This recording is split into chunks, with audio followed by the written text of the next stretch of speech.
Morning. Morning, Stevie. Morning. How you feeling? Alright. I'm afraid this is going to be the first and last you're going to see of Steve in this video, and I'll explain a little bit about that in a bit. So say hello, say goodbye to everyone, Steve. Hello. Thanks for the cameo. Bye. See ya. Because even though it's the morning, in fact it's about 9:30 in the morning, Steve now needs to catch up on some sleep. Aye. This is his kind of nighttime period. Aye. Because we're at bloody work. It's bedtime. Oh, sorry.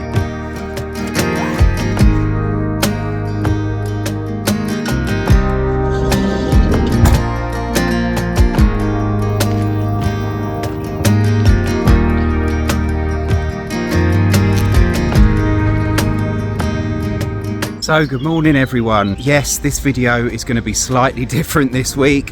For a start, horn going, already being interrupted here. For a start, there's no Steve. You may have just seen him briefly earlier, and there's a very good reason for that. So apologies, Steve fans, he will not be featuring anymore in this video, but he'll be back next week, I'm sure, with his usual buoyant self.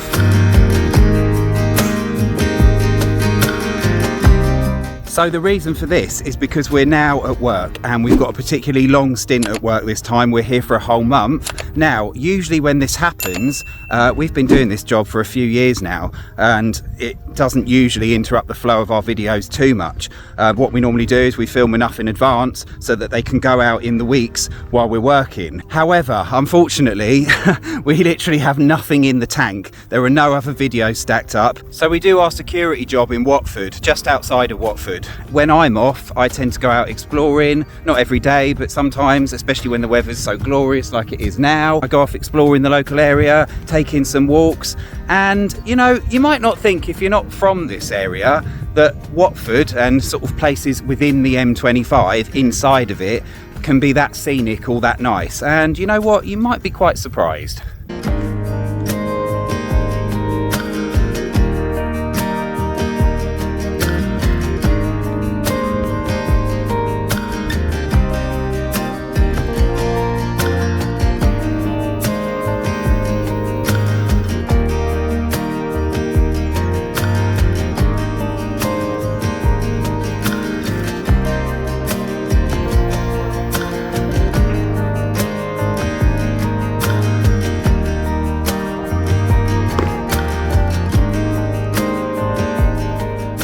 Now, some of you watching this might be like, what is this work you do, this mysterious work that we keep hearing about that you disappear to and then come back and film videos? Well, we did actually mention it before in a video ages and ages ago, last year, I think. So some of you already know this, but for those of you that don't, me and Stephen are actually security guards.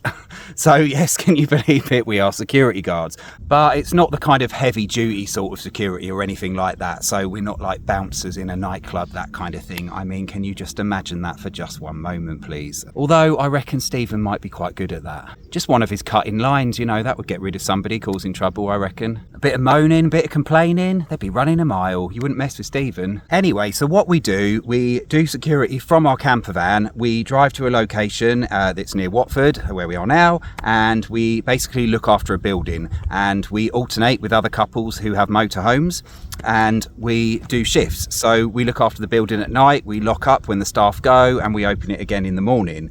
This runs from like 6 o'clock in the evening right round till 9 o'clock in the morning, and we split the shift. And all the time we're at work, we've got electric hookup, there's showers on site, there's a little kitchen, so we are absolutely fine, we're completely sorted. And more importantly, that is the job, that is the thing that has allowed us to live this life, to live in the van and travel round. Because we said right from the start, if after about 6 months we didn't find work or any way to generate an income, then we would have to go back and not do it, basically, go back to the old ways, the old life, because obviously we still need to fund it, you know? So it's kind of been the perfect job for doing van life, really. The fact that we have a chunk of work and then we have weeks in between where we can go off and do whatever we want. Yeah, we feel so blessed with that, you know. It has been absolutely perfect. However, security is not for everybody. For a start, although this one is fairly low risk, you do have to do a course. It takes It cost quite a few £100 each, maybe £300-400 each minimum, I think. And we had to do a week-long course all day. You have to do a test at the end, a written test, then you have to do practical exams and stuff like that. So it's quite heavy going. It's not difficult, but it can be quite, you can feel quite pressured. It's like being back at school again. So you have to go through all that to get your qualification, your SEER qualification, which is your security pass, and it's not cheap. But once you have it, it lasts for a couple of years before you have to renew it, and it allows you to do all kinds of security jobs. So if you're thinking of doing van life, but bear security in mind, make some contacts. You know, there's tons of security companies out there. It's worth putting the feelers out, seeing what's what, seeing if you can do something from your van. It's even better if you're a couple, because obviously there's two of you and you can split the shifts. However, that was not the question I was going to answer, the one I said people have asked us a lot about over the years, and I'll come to that a bit later on.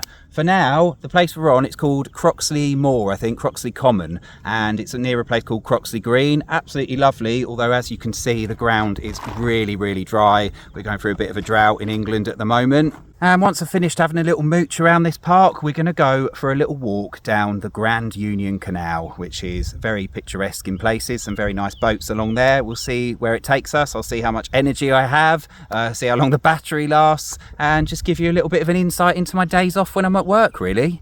So a little bit of scenery and a little bit of talking nonsense at the camera. Well, a lot of nonsense, let's face it. What more can you ask for, eh?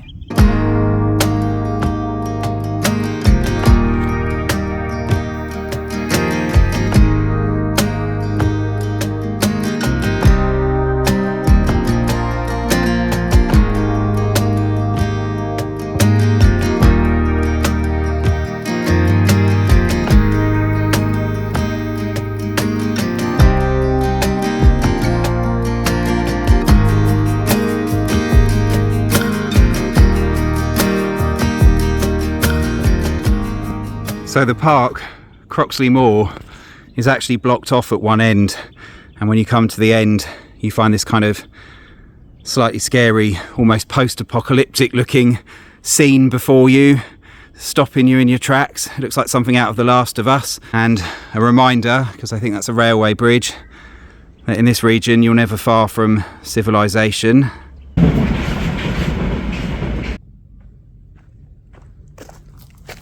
Oh my god, I'd underestimated just how hot it was going to get today. It's midday, it's the 10th of July, and it's 28-29 degrees now, and I think it's only going to go up from here. So I'm going to go back. It's also eating into my battery, the heat. I'm going to go back to the van, because that is only 5 minutes away from all of this, which is amazing. Go back to the van and get myself something to eat, and then decide maybe to come out later this afternoon, or I'll do the rest tomorrow. And I forgot bloody sun cream again. Oh, useless. Alright, so it looks like we're doing this video in two stages. I've just been back to the van. I was sensible, I put sun cream on, I've got it in my bag now, so hopefully we're going to be alright, although it is extremely hot. So now we're going to go for a little walk down the Grand Union Canal. That stretches for absolutely miles, so we're going to just go on a little stretch of it right up to Rickmansworth, which is the next town over, and just take you on a little canal walk, just show you all the lovely boats and some of the little gardens and the things they've got going on, and try not to bake in this heat.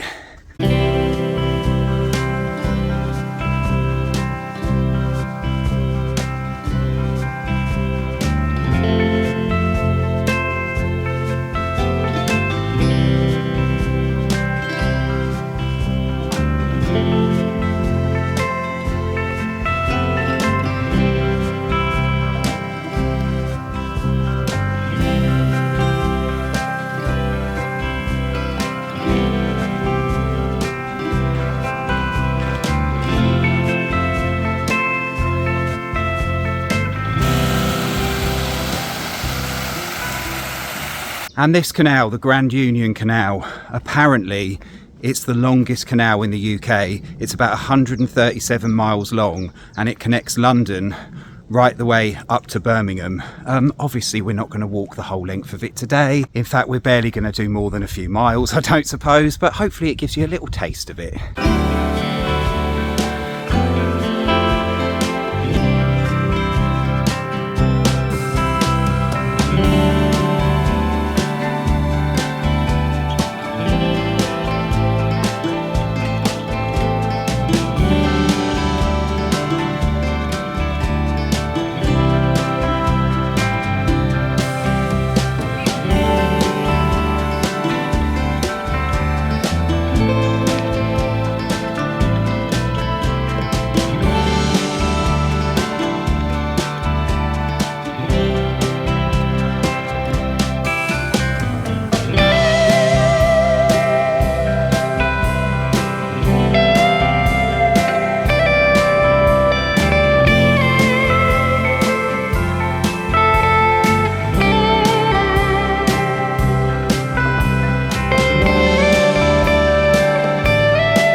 I mean, there's a lot of creativity on these boats, but that's about as unique as it gets, right?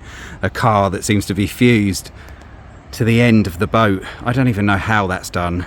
So I love this bit of artwork here. There's all sorts of things along the canal route that grab your attention, and you'd almost miss this, and it's very subtle, but I think it kind of refers back to when horses, I think, used to pull the canal boats along. I think they used to pull them and maybe pull them into place so they could moor, is that the word? I don't know what I'm talking about, but it's the throwback to when things were different, let's just say that.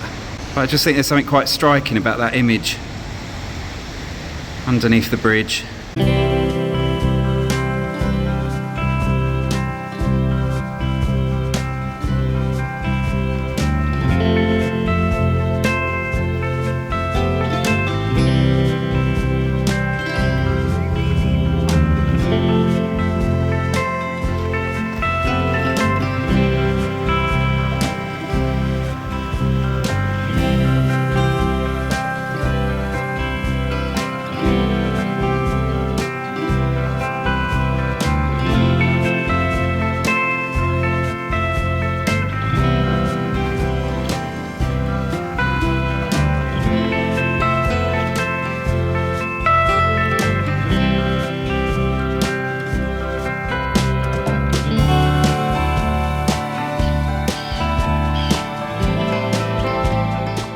There's a popular name for a boat these days.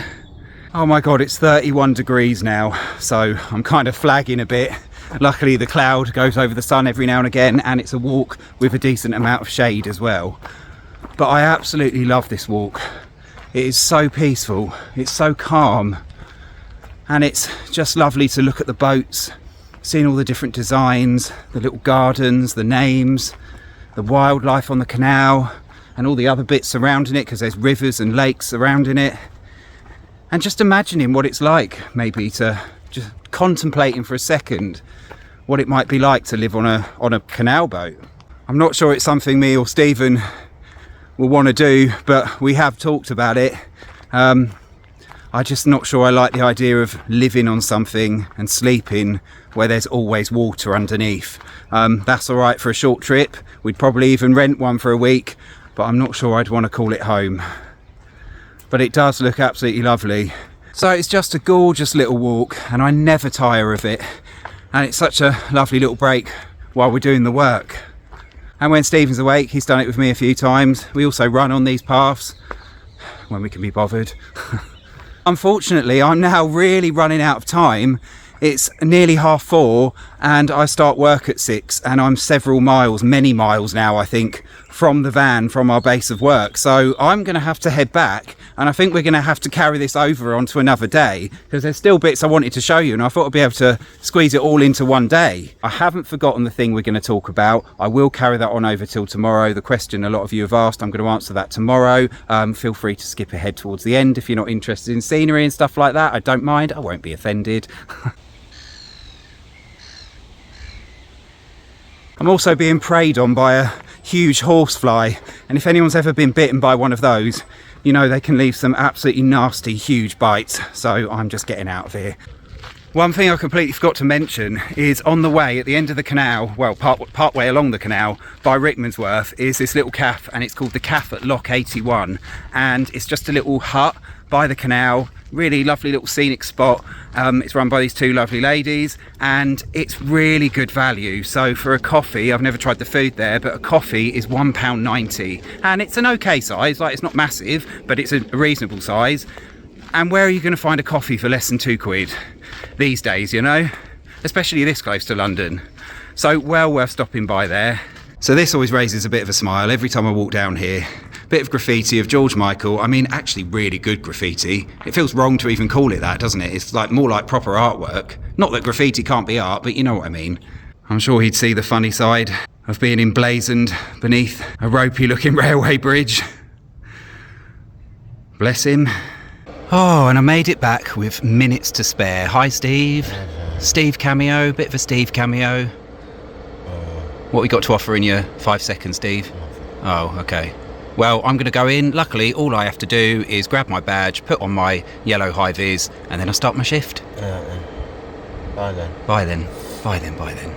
Well, I've just finished my shift. I'm now back at the van. The van is literally parked right out the back of the building where we work, so it's not like we've got to go far. Stephen's now in to do the night shift. It's about 10 o'clock. I'm going to try and get some sleep, and then my next shift starts at 5 in the morning, which is fun. So no matter how we did these shifts and how we split them, doing security work, it's nearly always unsociable hours. But not that it really matters. We're not being sociable here or seeing anyone else. It hardly makes a difference. But, you do have to bear that in mind if you ever want to do security work. So I'm going to read my book, a bit of Stephen King, help me drift off to sleep at night. Something creepy and terrible. I'm sure that'll do the job. And we'll see you tomorrow. Night. So good morning everyone. We're back out on the trail. I finished my shift, went back to the van. Stephen was still awake because sometimes he doesn't drop off straight away. So he walked to Morrison's with me. We did a bit of food shopping, went back, had something to eat together. He's now going to try and sleep, and I've come out to try and enjoy the sunny day. Even though today is going to be hotter than yesterday and it's already about 30 degrees. I think it's 29 now and it's like midday, I think.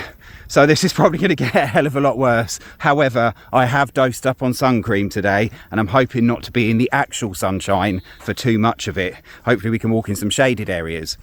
So what we're going to do is I'm going to walk down to Rickmansworth and I'm going to do a little tour around the lakes there, which is called Rickmansworth Aquadrome. We're going to walk down to the lakes at Rickmansworth, which is called Rickmansworth Aquadrome, and it's a series of lakes. These are actually man-made lakes. They were old quarry pits, and the gravel from that quarry was actually used to build the old Wembley Stadium. So interesting little fact there. So that's what we're going to do, have a wander down to the lakes, and above all else, me being out the van, well, it helps Stephen sleep as well. So, I've got to do something. Only today, I'm just taking you along with me. So let's go.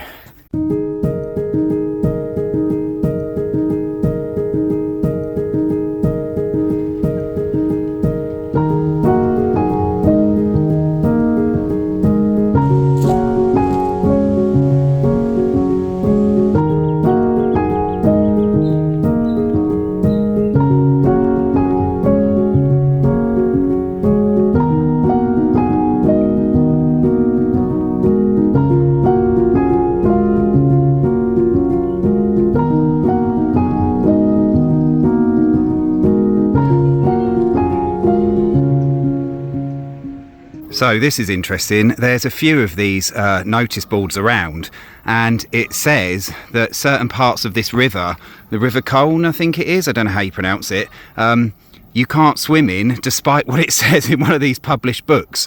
And there's probably places on the internet that suggest you can as well. So I don't know how it works. Some of the bits I was showing you earlier, I don't think that is private, and I think you can swim in them, and certainly I've seen people do it before. Even I've had a swim, but in this area it's saying you can't. I'm not sure how this is any different because you can still walk on parts of this. So yeah, interesting to bear in mind. I don't know how valid it actually is, but it's saying you can't swim in it, which in some ways seems a bit mean, given you can actually go fishing in it if you've got a permit. So, I would have thought you'd at least be able to go in for a dip. And I mean, who owns the river anyway? Who owns that bit? It doesn't actually say who owns the stretch of river, so that would be interesting to know.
Well, I am just about beat now. It's 32 degrees. I think we all like the idea, don't we, of immersing ourselves in nature. But even here, in the placid lands of the UK, where nature and wildlife has been considerably diminished and pushed back. Even here, it always feels like there's something that wants to bite you or sting you, or just remind you that sometimes immersing yourself in nature isn't always pleasant. Sometimes the idea is better than the reality. But even so, even with all that, it feels amazing to get out, away from a bit of human activity and seeing what's out and around you, even in an area like this that's been carefully managed by humans and maintained by them. It still feels like a little bit of wild, if you know what I mean. Even though it's not, but it is. It's still nature, you know. Well, it just enriches your soul, doesn't it? I'm sure Stephen would hate all this heat and this walking though, and without an ice cream in sight. So, one of the questions we always get asked, and we've been asked right from the beginning, is why on earth did we decide to live in a van? Why the hell did two married guys decide to give up everything, quit their jobs, leave their home, and go and live in a little camper van? Well, I like to say it's some kind of amazingly unique reason why we did this, but it's not. It's probably a reason you've heard before with other people that have gone on to live in a van or a motorhome, and it's just our variation on that theme. I find when people make this decision, there's usually only a handful of reasons why people do it. One might be because something's happened in their lives and they need to do something to escape it, and to kind of, in a good way maybe, or sometimes not always a good way, they want something to focus on, to get away from normal life, to start again. Some people do it because they can financially, and because maybe retirement's there and they're still fit and able-bodied, so they want to go off and see the world while they can. Or quite often is the case, and we kind of fall into that bracket, is because people just get sick and tired of the routine they're in. They want something different. They don't want to be part of the rat race anymore. They just want something to break the norm, something where they've got a bit more free time, just to be able to live a bit of life before it's too late. And we kind of fit into that box. So me and Stephen have been together quite a long time now, over 16 years, and we've lived in many different places, but we've mostly done the same sort of jobs. So Stephen worked in healthcare for a long time, and I worked for a charity. I really loved my job, but like any job, it still grew maybe a little bit monotonous, and I grew tired of it. I grew tired of the routine, and it did become a little bit stressful after a while. Stephen's did especially so, and he, you know, I think it's fair to say he can tell you his own version of it, but it's fair to say that he definitely needed to step back from it a little bit. Both of our jobs had quite a decent amount of responsibility in them. I'm not going to go into details. I don't think Stephen wants me to, which is fair, you know. It's just our private lives, or it was our private lives then. But they had a lot of responsibility, so that had added pressures, and they became jobs that we often took home with us. I did really enjoy my job, but I ended up taking on a bigger role for not much more pay, and in the end that did start to get to me. I felt like I was doing two jobs for really what felt like the wage of one, effectively. So tale as old as time, right? So that's life, that's what happens, isn't it? You know, that's how work gets to us. It's fairly normal, but I think we were both seeking some kind of escape within ourselves, or some kind of break from it at least. So Stephen one day basically said, why don't we go and live in a van? Which obviously seemed like the craziest thing in the world. I'd never even heard of this, I'd never even known about anybody doing it, but obviously it was a thing, you know, and it's a thing that goes back many generations, but it had become more popular in recent times. For Stephen, it had been something, we'd never really talked about it together, but it had been something he'd always fancied doing. Anyway, we talked about this, and we watched a few YouTube videos of different people with their van life channels and stuff like that, and it started to become a reality, and Stephen was deadly serious. And I thought about it, and when it became really real and it became so serious, he was adamant he wanted to do this. And I mean so adamant that he could see no other option, you know, it had to be this.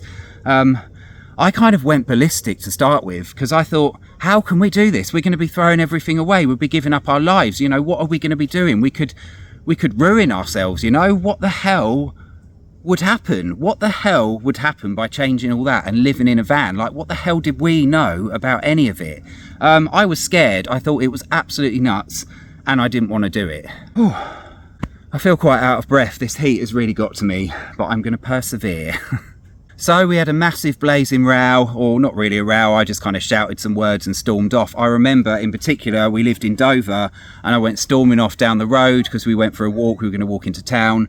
And I was just storming off towards the train station, just on my way to nowhere, knowing Stephen would catch me up, you know, but I just didn't know what to do. I thought we're just going to carry on arguing, I need to get away for a second. However, about an hour later, my head was just spinning, trying to process this.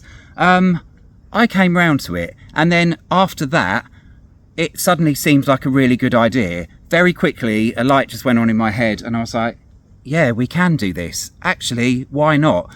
I realised I was just scared of change, and it was true. Stephen's much more up for change than me, and I was just scared to change everything, you know, ruin the status quo. I didn't want to do it. But I realised how exciting it suddenly seemed to just give up everything and potentially go on a big adventure. It suddenly started to thrill me, and I saw all the possibilities ahead. Suddenly from there, I was ringing my mum, and I was like, Mum, Stephen had this idea. I think we're going to go and live in a van.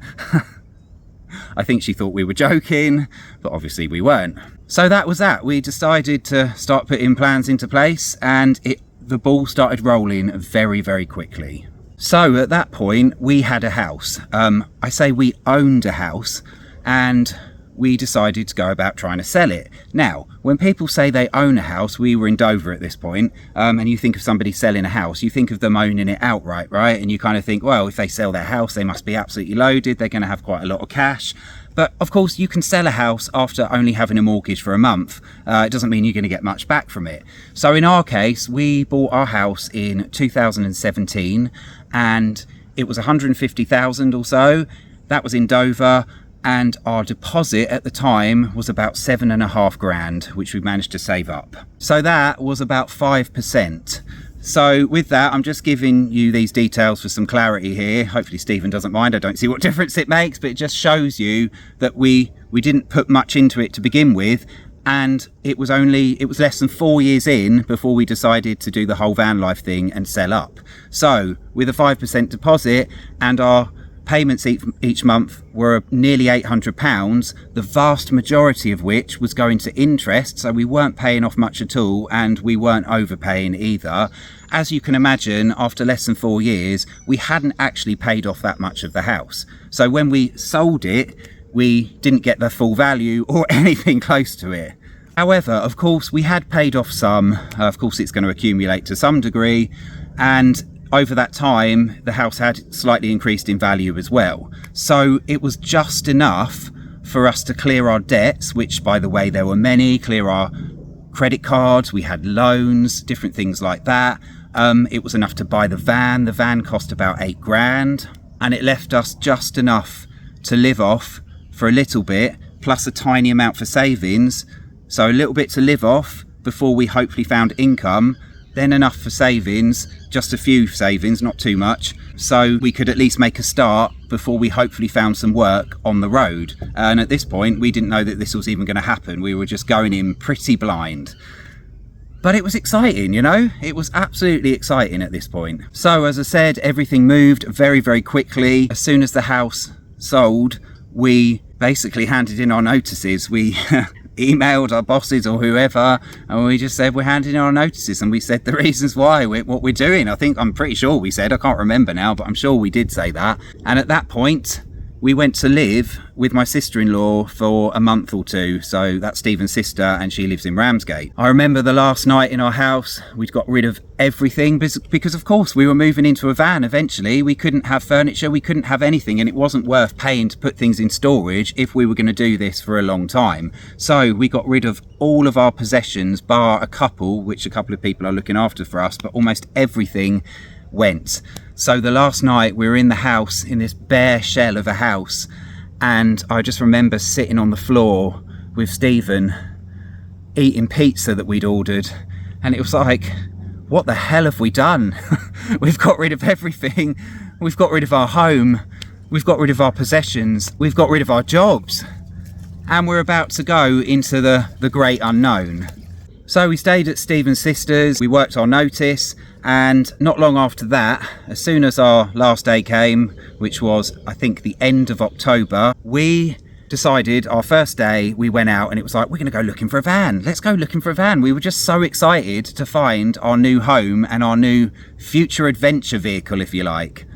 And we got really lucky. Although we did look at a few online and then viewed them in person and we didn't fancy it, I think after about the third or fourth attempt, maybe a few more than that, I can't remember, we found Daisy. And Daisy was on Facebook. Now, I know that can be dodgy sometimes, but it's not always. The important thing is do your research and go and investigate yourself. Try and see the vehicle history. You can usually look that up online, make sure it tallies with what the person's saying, and just go there and get a feel for it yourself, get a feel for the person. I don't think there's any 100% way to prove that you're not being conned, but you know, you can at least try and cover some of the bases. So we found Daisy and she was in the neighbouring village, a village called Minster, which is very close to Ramsgate, and the owner had had her for a few years, only used her for little trips away, didn't live in her or anything like that, and he and his wife had clearly looked after her so well. He gave us the rundown. She was obviously old at that point, you know, she was 1996, but he'd looked after her, showed her all the I don't know, all the records, all that kind of stuff. Where she'd had all her repairs, so we had all of that paperwork, and we kept, and we still keep now, the same VW garage to do all her repairs and MOTs. We took her for a little drive, fell in love immediately. One of the first things we did was put up the bed. Turned out I could actually lie down, which was great because I'm 6'1" or 6'2", so I needed that, and I could stand up at the back. And she was small enough without being intimidating, so Stephen could drive her, obviously. So everything felt perfect, and it's a decision we don't regret. You know, we're so glad we found Daisy, and she has given us so much. You know, we are so grateful. I'm going to go off on a tangent here, I feel like I need Steve to tell me to shut up. But yeah, that's kind of where the journey took us. And not long after that, of course, we bumped into somebody that gave us advice on the security job, which I talked about earlier in the video, and the rest is, well, the rest is what you've seen in a lot of our videos, basically. And here we are, wondering about the future again and what other changes we can make. Because nothing lasts forever, does it?